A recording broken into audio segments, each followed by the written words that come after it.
বাংলার জমিনের ভিতরে ইসলাম প্রিয়, বাংলার জমিনের ভিতরে কোরআন প্রিয়, বাংলার জমিনের ভিতরে দ্বীন প্রিয় সবচেয়ে বেশি যদি মানুষ খুঁজেন চট্টগ্রামে চলে যায়। আলহামদুলিল্লাহ বলবেন না? সবাই একটু জুড়ে বলেন আলহামদুলিল্লাহ। চট্টগ্রামের ভিতরে কোরআনের মাহফিল, চট্টগ্রামের ভিতরে কোরআনের আঞ্জাম, চট্টগ্রামের ভিতরে নবীর আশেক, চট্টগ্রামের ভিতরে কোরআনের রাজনীতি, চট্টগ্রামের ভিতরে কোরআনের জন্য রক্ত দেওয়া পুরা বাংলার জমিনের থেকে একটু বেশি তারা থাকে। কোরআনের আঞ্জাম দেয় যেমন বেশি, কোরআনকে ভালোবাসে তারা বেশি, ঠিক না বা ঠিক? এই জন্য আমি বলি নাস্তিক গুলো জন্ম নেয় ঢাকা শহরের ভিতরে, নাস্তিক গুলো জন্ম নেয় ঢাকা শহরের ভিতরে, পুলিশ পাহারা দিয়ে, র্যাব পাহারা দিয়ে, সেনাবাহিনী পাহারা দিয়ে, টিভি টকশোর ভিতরে ইসলামের বিরুদ্ধে, কোরআনের বিরুদ্ধে, আল্লাহর বিরুদ্ধে, আল্লাহ রাসূলের বিরুদ্ধে, হজের বিরুদ্ধে, আযানের বিরুদ্ধে টিভি চ্যানেলের ভিতরে কথা বলে। আমি তার দিকে আঙ্গুল তুলে কথা বলি এটাই, আরে বেটা টিভি চ্যানেলের টকশোতে নয়, বুকের যদি সাহস থাকে আই চট্টগ্রামের ভূমিতে কথা বল, পিঠের চামড়া নিয়ে ঢাকা শহর যাইতে পারবি না।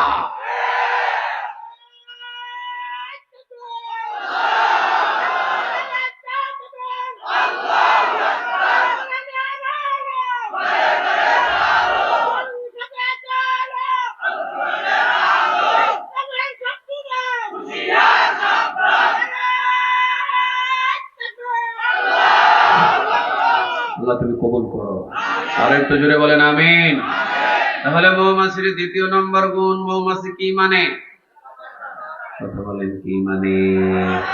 আমাদের যদি বাংলার জমিনের ভিতরে 14 কোটি মুসলমানদের একজন নেতা তৈরি করতে পারতাম, নেতার কথা অনুযায়ী যদি 14 কোটি মানুষ উঠতাম, নেতার কথা অনুযায়ী যদি 14 কোটি মানুষ বসতাম, 14 কোটি মানুষ যদি নেতার কথায় তরবারি হাতের ভিতরে ধরতাম, নেতার কথায় যদি 14 কোটি মুসলমান তরবারি নিয়ে ঝাঁপিয়ে পড়তাম, আল্লাহর কসম করে বলি পৃথিবীর কোন শক্তি ছিল না বাংলার জমিনের দিকে চোখ খুলে তাকাতে পারে।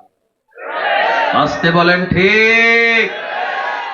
আল্লাহ যেন এই মৌমাছির দ্বিতীয় গুণ আমাদের মানার তৌফিক দান করে, বলেন আমিন। আরো জোরে বলেন আমিন।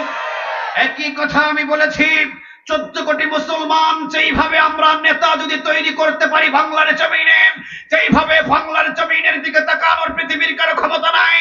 সারা পৃথিবীতে 57টা মুসলিম দেশ, 57টা মুসলিম দেশ যদি একত্রিত হয়ে মৌমাছির মতো যদি একজন নেতা তৈরি করতে পারি, 57টা মুসলিম দেশের যদি একজন নেতা তৈরি হয়, ফিলিস্তিনের দিকে তাকানোর মতো ইসরায়েলের মতো দেশের ক্ষমতা থাকবে না।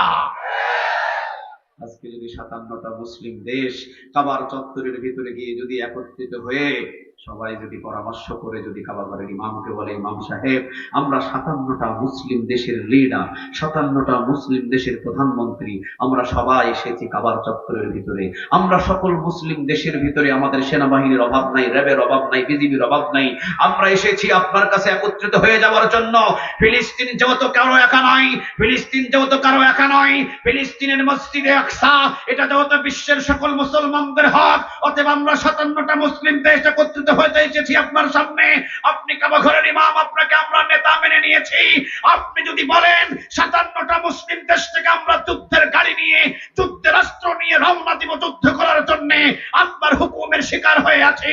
কাবা ঘরের ইমাম যদি বাইতুল মুকাদ্দাসের পক্ষে যদি একটা খুতবা দিয়ে বলতেন, ইসরায়েল সাবধান হয়ে যা, 57টা মুসলিম দেশ আছে আমার সাথে, আমি যদি ইশারা দিই ইসরায়েল নামটা মানচিত্র থেকে মুছে যাবে।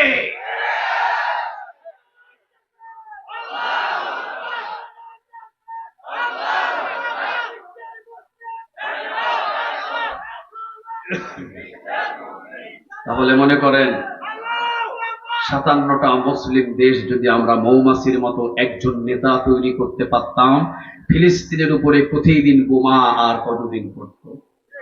কথা বলেন না কেন? কোনদিন পড়তো?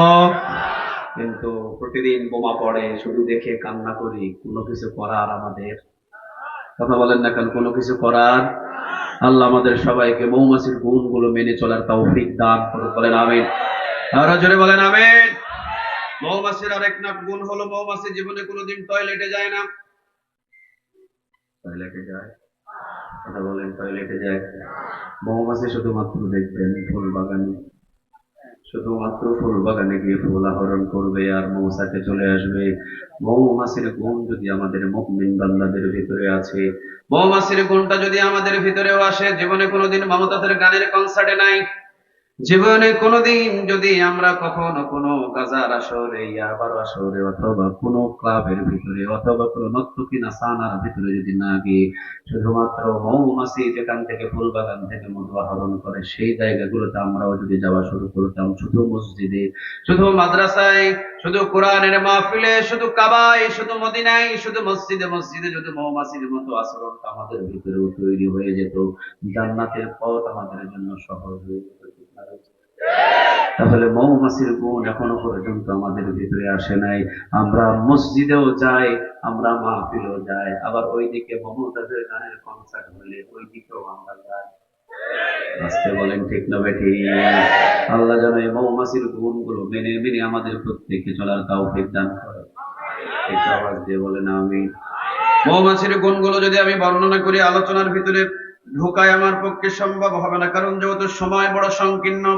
আল্লাহ রাব্বুল আলামিন মৌমাছির নামে একটা সূরা নাযিল করে দিয়ে আল্লাহ নিজে বলছেন, ইন্নাল্লাহা ইয়া'মুরু বিল আদলি ওয়াল ইহসানি ওয়া ইতা'i যিল কুরবা ওয়া ইয়ানহা আনিল ফাহশাই ওয়াল মুনকারি ওয়াল বাগই يعظكم لعلكم تذكرون।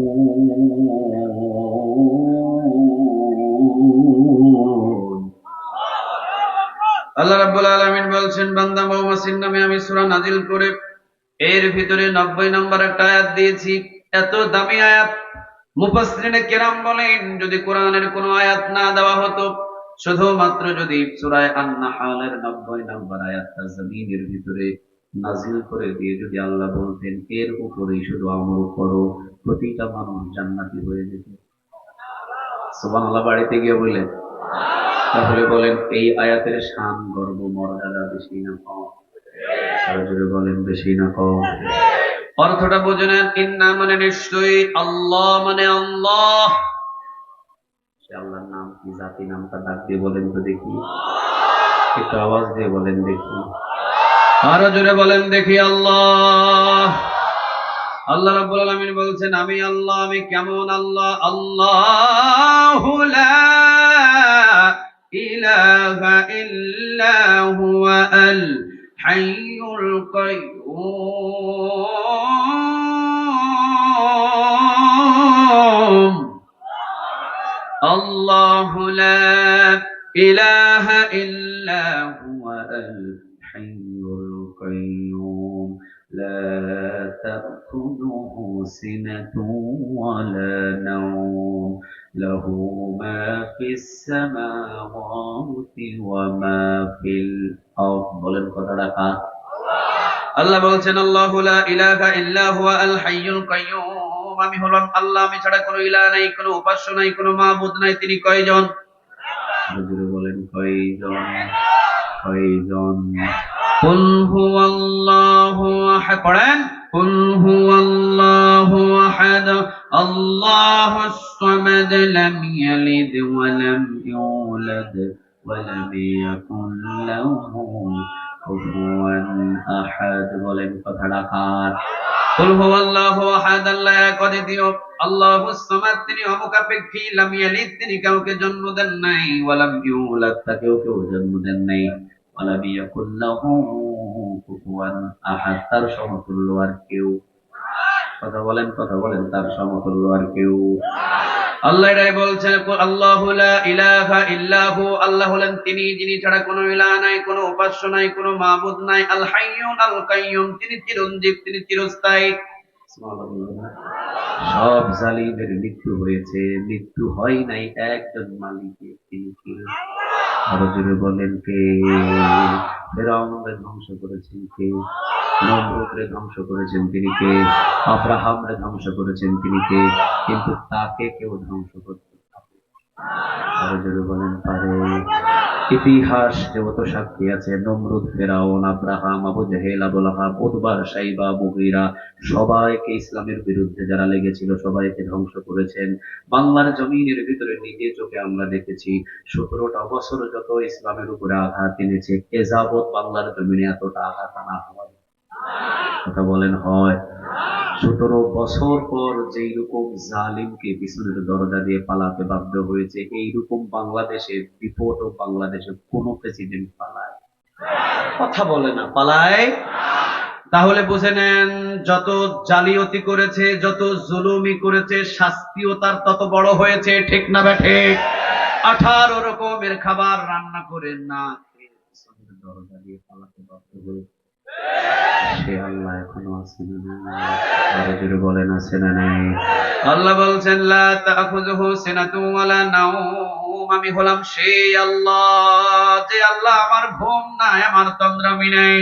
17টা বছর পর্যন্ত আয়না ঘরে রাতের অন্ধকারে কি হয়েছে সবার চোখে ফাঁকি দেওয়া হলো, ফাঁকি দেওয়া যায় না।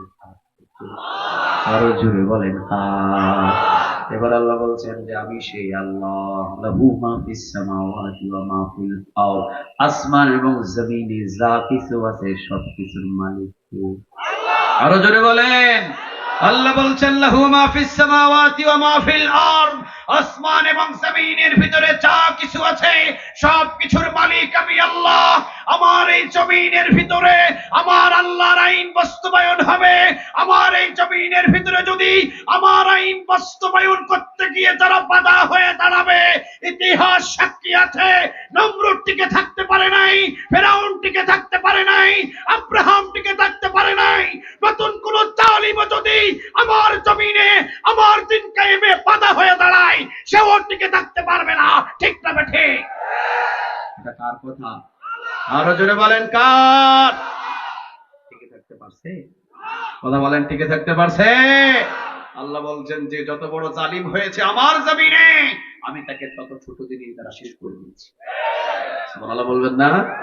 কারণ বলছেন ইন্না মানে নিশ্চয়ই, আল্লাহ মানে আল্লাহ। আল্লাহ বলছেন আমি সেই আল্লাহ, যে আল্লাহ যত বড় সাহসী, যত বড় ক্ষমতাবান, যত বড় স্বৈরাচার, যত বড় জালিম জমিনের ভিতরে শক্তিশালী হয়ে পয়দা হয়েছে, ওই জালিমকে আমি শেষ করার জন্য তত ছোট জিনিস নির্ধারণ করেছি। সুবহানাল্লাহ। সুবহানাল্লাহ বলতে পারলেন না যে? কারণ এই জমিনটা কার? আমরা সেই আল্লাহ এখানে বলছি না, মানে নিশ্চয়ই আল্লাহ মানে আল্লাহ। আল্লাহ বলছে আমি সেই আল্লাহ, যে আল্লাহ জমিনে যত বড় জালিম পয়দা হয়েছে, ওই তত বড় জালিমকে শেষ করতে আমি ছোট জিনিস ব্যবহার করছি। আচ্ছা বলেন তো দেখি, ইন্ডিয়ার সাথে যদি আমাদের যুদ্ধ লেগে যায়, ইন্ডিয়ার অস্ত্র যদি থাকে, আমাদের অস্ত্র দরকার আছে না নাই? আল্লাহ বলছেন ইন্ডিয়ার মতো না, সারা পৃথিবীকে যারা শাসন করেছে, এত বড় জালিমকে আমি ছোট জিনিস দ্বারা শেষ করে দিয়েছি। আল্লাহকে ডাক দিতে মনে চায় না আপনাদের? একবার মন খুলে ডাক দেন তো দেখি আল্লাহ। আরো একটু জোরে বলেন দেখি আল্লাহ। আরো জোরে বলেন দেখি আল্লাহ। আল্লাহ বলছেন লাহু মা ফিস সামাওয়াতি ওয়া মা ফিল আরদ, আসমান এবং জমিন আমার। ওই আসমানে আমার হুকুম চলে, ওই সাগরে আমার হুকুম চলে, ওই চন্দ্রতে আমার হুকুম চলে, ওই সূর্যতে আমার হুকুম চলে, আর আমার জমিনে আমার হুকুম চলবে। আমার হুকুমে যে বাধা হয়ে দাঁড়াবে, মনে রেখো ফেরাউনের মতো পরিস্থিতি করেছে। বাংলাদেশের জনগণ 17 বছর তেল মাখা মাখা বলছে এখনো সময় আছে, কোরআন দিয়ে দেশ চালাও। না, কোরআন দিয়ে দেশ চালাই নাই। যারা বলছে তাদেরকে ধরে ধরে লটকায় ফেলতে ফাঁসিতে। যারা বলছে কোরআন দিয়ে দেশ চালাও, তাদেরকে ধরে অন্ধকার কারাগারে বছর পর বছর বন্ধ রাখা হয়েছে। আল্লাহ বলছেন না রে, আর হবে না, তাড়াতাড়ি পিছনের দিকে দরজা দিয়া পালা, এছাড়া বাংলার জমিনে দাফন হয়ে যেতে হবে। এই জন্য আমি বলেছিলাম, সমন্বয়ক ছাত্ররা বলেছিল যে পদত্যাগ পদত্যাগ, এই বাংলার জমিনের সরকারকে দেশ ছাড়া করছে। আমি বলি না না, বাংলাদেশের জনগণ এটা করে নাই, জনগণ আন্দোলন করেছিল পদত্যাগের জন্য। আল্লাহ বলছে এত বড় জালিমের পদত্যাগ দিলে হবে না, এটাকে দেশ ত্যাগ করতে হবে। কে দেশ ত্যাগ করালেন? কথা বলে না। বাংলাদেশের জনগণের চাহিদা ছিল পদত্যাগ, আর পদত্যাগের নিয়ম হলো লিখিত ভাবে একটা বক্তব্যের মাধ্যমে বলে দিবেন আগামীকাল থেকে আমি আর বাংলাদেশের প্রধানমন্ত্রী নই, আমি বাংলাদেশের জনগণ। এইভাবে ক্ষমতা স্থগিত করে দিয়ে তিনি নেমে যাবেন। আল্লাহ বলছেন না, এত সুযোগও দেওয়া যাবে না। 17টা বছর আমার এই জমিনের ভিতরে যা নির্যাতন করেছে, 17টা বছর আমার জমিনের ভিতরে যা নির্যাতন হয়েছে, 17টা বছর নিরপরাধ মানুষের উপরে যা জুলুমি হয়েছে, এত বড় জালিমকে পদত্যাগ দেওয়ারও সুযোগ হবে না। পিছনের দরজা দিয়ে চোরের মতো পালাতে হবে। এই জন্য বাংলাদেশের জনগণের চাহিদা ছিল পদত্যাগ। আল্লাহ বলছেন এটা আমার সিদ্ধান্ত, দেশ ত্যাগ। সিদ্ধান্তটা কার ছিল? আর একটু জোরে বলেন কার? আল্লাহ বললেন মুসা আলাইহিস সালাম ফেরাউনের কাছে গিয়ে বললেন, পড়ে নাও লা ইলাহা। অর্থ কি? কাকে মালিক মানতে হবে? আরো জোরে বলেন না, কাকে? আল্লাহকে মালিক হিসাবে মেনে নাও। এই জমিন যেহেতু আল্লাহর, এই জমিনে আল্লাহর আইন চলবে। ফেরাউনের আইন কখনো জমিনের ভিতরে চলতে পারে? ফেরাউন বললেন না, এটা আমি মানবো। আল্লাহ বললেন তুই কত বড় স্বৈরাচার হয়েছিস, তুই কত বড় শক্তিশালী পয়দা হয়েছিস, তোকে দেখে নেব। কার কথা বলে? আল্লাহ বলছেন, মুফাসসিরিনে কেরামেরা বলছেন যে আল্লাহ রাব্বুল আলামিন যত বড় জালিম দুনিয়াতে পয়দা নেয় শক্তিশালী, তত বড় জালিমকে ছোট জিনিস দ্বারা শেষ করে দেন তিনি কে? আপনাদের এলাকায় পানিতে ডুবে মারা যায় ছোট মানুষ না বড় মানুষ? হ্যাঁ, আপনাদের এলাকাতে পানিতে ডুবে মারা যায় ছোট মানুষ না বড় মানুষ? ফিরআউনের মতো এত বড় ডাকাত পানিতে ডুবে মারা যায় কেন? আল্লাহ বলছেন তুই যত বড় জালিম, আমি তোকে পানি খাওয়ায়া খাওয়ায়া শেষ করব। পৃথিবীর ইতিহাস জানবে, পৃথিবীর ইতিহাস জানবে যার সৈন্যবাহিনীর অভাব নাই, যার ক্ষমতার অভাব নাই, যার পাওয়ারের অভাব নাই, ওই মানুষটাকে আমি পানিতে ডুবাইয়া ডুবাইয়া ছোট বাচ্চার মতো মারছি। আমি সেই আল্লাহ। সুবহানাল্লাহ নাই? নমরুদ সারা পৃথিবীটাকে যে শাসন করেছিলেন, আল্লাহ বললেন বেশি বাড়াবাড়ি করিস না, আমার ইব্রাহিমকে আগুনের ভিতরে জ্বালাস না। ইব্রাহিম দাওয়াতও দিলেন, পড়ে নাও লা ইলাহা। আল্লাহর জমিনে আইনটা বাস্তবায়ন করো কার? কোন নমরুদের আইন আল্লাহর জমিনে হবে? আইন মানতে হবে কার? নমরুদ বলল না, এটা আমি মানবো না। আল্লাহ বললেন রেডি হ, তোর কাছে একটা খালি মুসা পাঠালাম। কয়টা?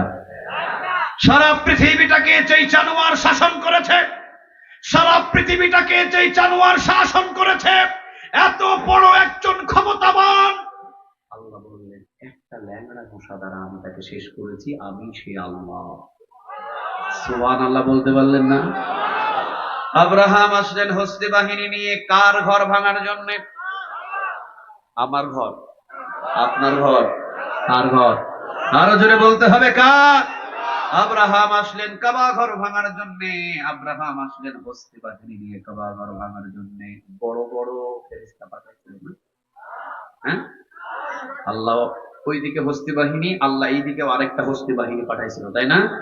আলাম তারা কাইফা, পড়েন আলাম তারা কাইফা ফাআলা রাব্বুকা বিআসহাবিল ফিল আলাম ইয়াজআল কাইদাহুম ফি تدليل وأرسل عليهم طيرا أبابيل। কথাটা কার?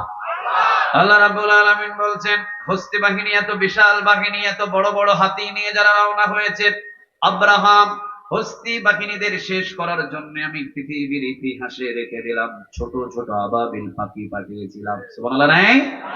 তাহলে বড় বড় জালিমদেরকে ধ্বংস করার জন্য ছোট ছোট জিনিস পাঠিয়েছিলাম। আরো জোরে বলতে হবে কে?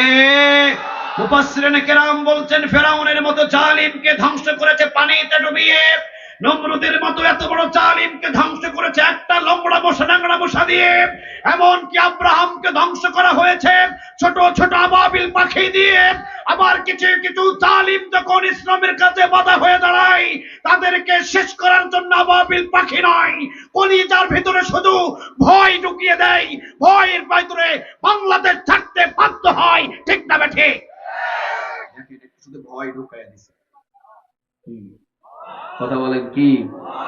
ভয়, এমন ভয় ঢুকিয়ে দিয়েছে, সেনাবাহিনীকে সামনে নিয়ে প্রধানমন্ত্রী বলছে দেশ কি আমাকে ছাড়তেই হবে? হ্যাঁ আপা, ছাড়তেই হবে। আপা বলতেছে তাহলে যাওয়ার আগে 20 মিনিট একটা শেষ বক্তব্য দিয়ে যায়। সেনাপ্রধান বলতেছে আপা, দুঃখের কথাটা হলো এ যাবৎ দেখেছি আপনি যেখানে, মিডিয়া সব সেখানে, কিন্তু আজকে একটা মিডিয়াও নাই, সব পালাইছে। মিডিয়াদের ভেতরে ভয় ঢোকায় দিচ্ছেন তিনি কে? কেন পালাইছে? কেন পালাইছে? মিডিয়ারা চিন্তা করছে সর্বনাশ, গণভবন ঘেরাও করার জন্য যে জনস্রোত আসছে, আমরা যদি গণভবনের ভিতরে প্রধানমন্ত্রীর বক্তব্য রেকর্ড করার জন্য যাই, আমরাও ছড়ি মারিয়ে নেব। চাচা আপন জীবন বাঁচা, অতএব কিসের প্রধানমন্ত্রী, জীবন আগে, ঠিক না বা ঠিক? আপা একটা মিডিয়াও নাই, তাহলে যাওয়ার আগে অন্তত বাবার কবরটা জিয়ারত করে যায়। আপা বাবার কবর জিয়ারত করতে গেলে হিয়ানি দাফন হইলে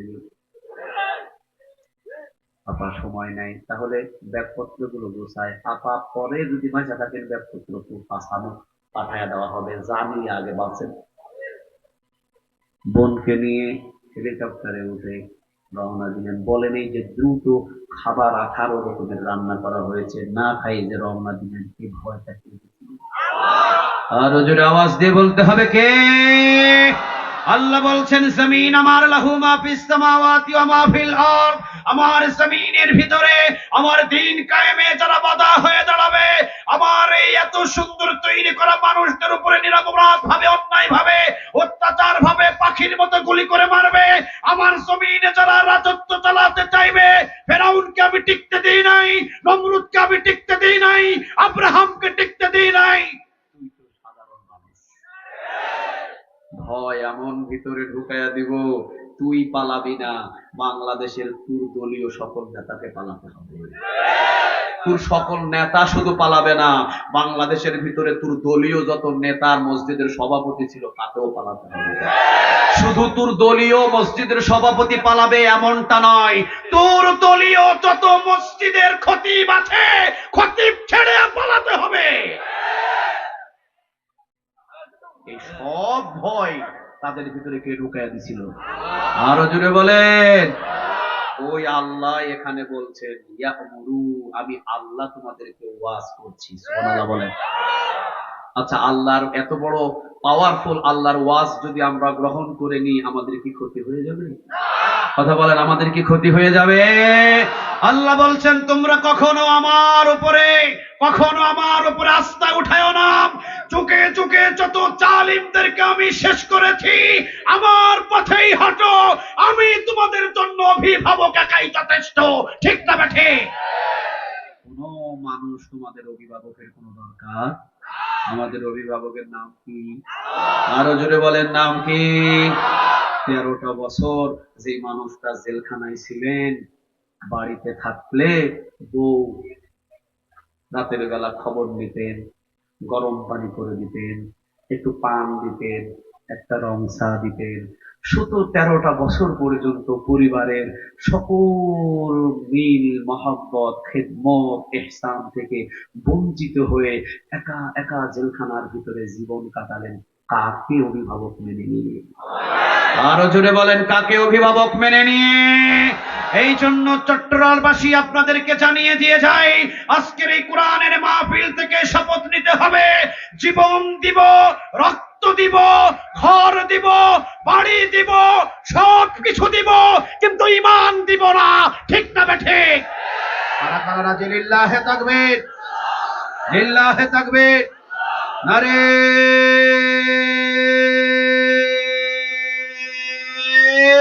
তাকবীর। আল্লাহ আমাদের হাতগুলোকে তুমি কবুল করো। আরো জোরে বলেন আমিন। ওনারা কি 13 বছর পরিবার থেকে বঞ্চিত হয়ে ঠকে গেছে? কথা বলেন না, ঠকে গেছে না। ইসলামের জন্য, কোরআনের জন্য, আল্লাহর জন্য যদি কেউ জীবন দেয়, ওরা মরে গেলেও মানুষের ভিতরে জীবিত হয়ে থাকে। আমার চাচাতো ভাই 3 সপ্তাহ আগে আমার চাচাতো ভাইয়ের একটা ছেলে হয়েছে। আমার চাচাতো ভাই আমাকে ফোন দিয়ে বলতেছে, ভাই তুই তো হুজুর মানুষ, তুই একটা নাম দে তোর ভাতিজার। আমি বললাম আবু সাইদ। দেখছেন, মাশাআল্লাহ আপনারা বলছেন। তাহলে আবু সাইদ নামটা দেওয়ার সাথে সাথে আপনাদের মুখে মাশাআল্লাহ চলে এসেছে। আবু সাইদ স্বৈরাচারীর বিরুদ্ধে 4টা বুলেট বুকের ভিতরে ঢুকিয়েছে। ওই আবু সাইদের ঘরে, আবু সাইদের বুকে 4টা বুলেট ঢুকে নাই, পুরো 14 কোটি মুসলমানের বুকে 4টা বুলেট ঢুকেছে। ঠিক না বেটি? আবু সাইদ, আমি বললাম চাচাতো ভাই রে, ভাতিজার নাম আবু সাইদ রেখে দে। চাচাতো ভাই তো খুশি, কি খস, শহীদের নামে আমার ছেলের নাম হবে। যা বেটা, আমার ছেলের নাম আবু সাইদ। 4 দিন আগে আমার জ্যাঠাতো বোনের একটা মেয়ে হয়েছে, আমাকে বলছে তুই একটা হুজুর মানুষ, সবাই নাম দিস, আমার মেয়ের একটা নাম পছন্দ করে দে। আমি বলছি হাসিনা।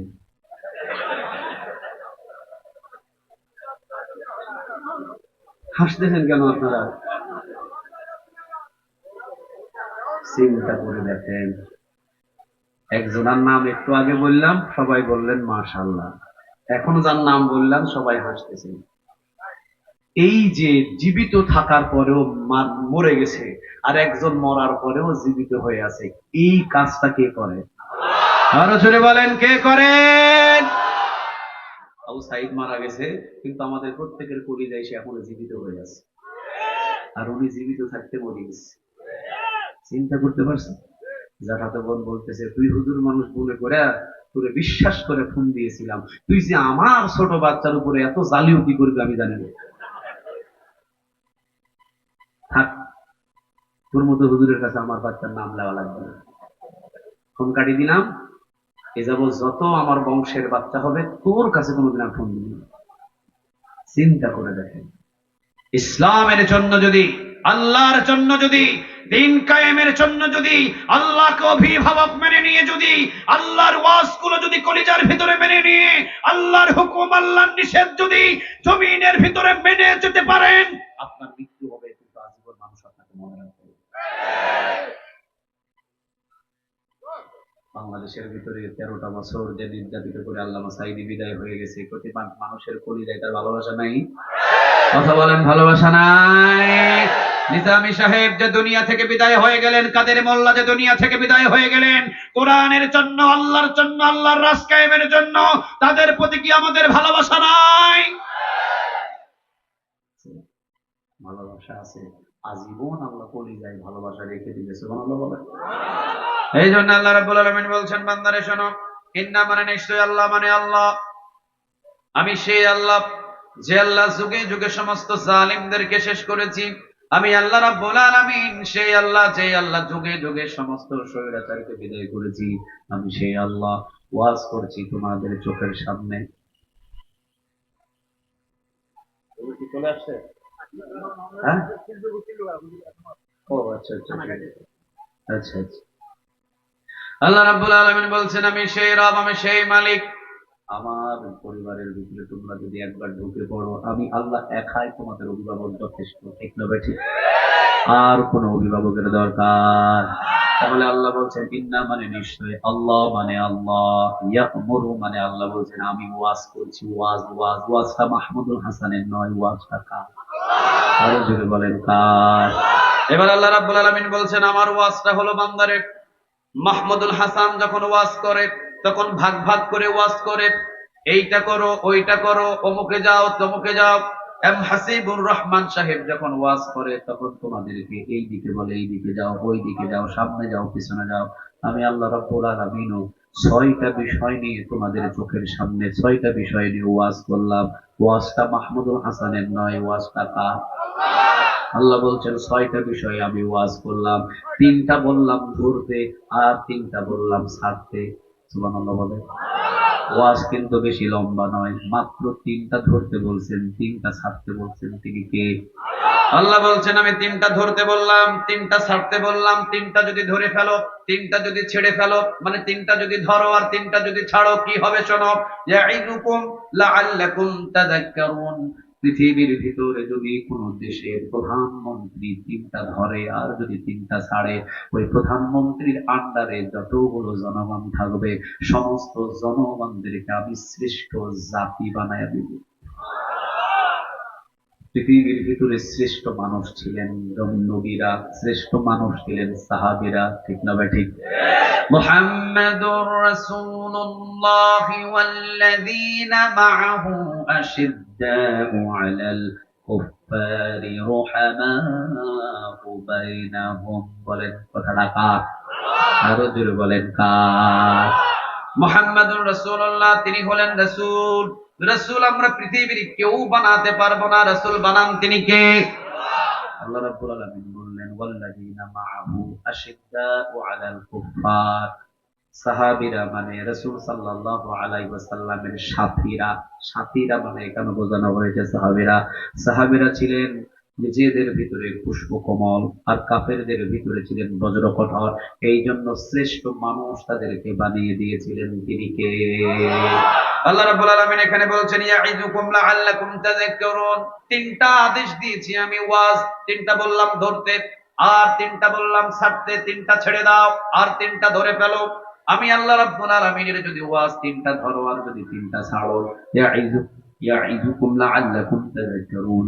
পৃথিবীর ভিতরে যদি কোন দেশের প্রধানমন্ত্রী তিনটা ধরে আর তিনটা ছাড়ে, ওই প্রধানমন্ত্রীর আন্ডারে যতগুলো মানুষ আছে সমস্ত মানুষদেরকে শ্রেষ্ঠ মানুষ বানায় দিবেন তিনি কে? কোন পরিবারের নেতা যদি তিনটা ধরে আর তিনটা ছাড়ে, ওই পরিবারের ভিতরে যত মানুষ আছে সব মানুষদেরকে শ্রেষ্ঠ মানুষ বানায় দিবেন তিনি কে? কোন সমাজের যদি নেতা তিনটা ধরে আর যদি তিনটা ছাড়ে, ওই সমাজের যতগুলো মানুষ আছে সমস্ত মানুষদেরকে শ্রেষ্ঠ মানুষ বানায় দিবেন তিনি কে? কোন মানুষ যদি এই তিনটা ধরে আর তিনটা ছাড়ে, তাহলে তাকে শ্রেষ্ঠ মানুষ বানায় দিবেন তিনি কে? তাহলে আল্লাহ ওয়াজ শুধু একা মানুষের জন্য করে নাই। প্রথমত বললেন রাষ্ট্রপ্রধান, সুবহানাল্লাহ বলেন। রাষ্ট্রপ্রধান যদি তিনটা মানে আর তিনটা যদি ছাড়ে, তাহলে ওই রাষ্ট্রের সকল মানুষদেরকে শ্রেষ্ঠ মানুষ বানায় দিবেন তিনি কে? আল্লাহ রাব্বুল আলামিন বললেন ইন্না মানে নিশ্চয়ই আল্লাহ মানে আল্লাহ, ইয়ামুরু মানে আল্লাহ ওয়াজ করছেন বিল আদল, ইনসাফ ওয়ালা হয়ে যাও। বাংলাদেশে বিন্দু পরিমাণ 17 বছরে কোন ইনসাফ ছিল? কথা বলেন ছিল? আমার নিজে চোখে দেখা, আমার চাচাতো ভাই, আমার খালাতো ভাই, আমার জ্যাঠাতো ভাই, আমার পরিবারের 48 জন কোরআনের সদস্য,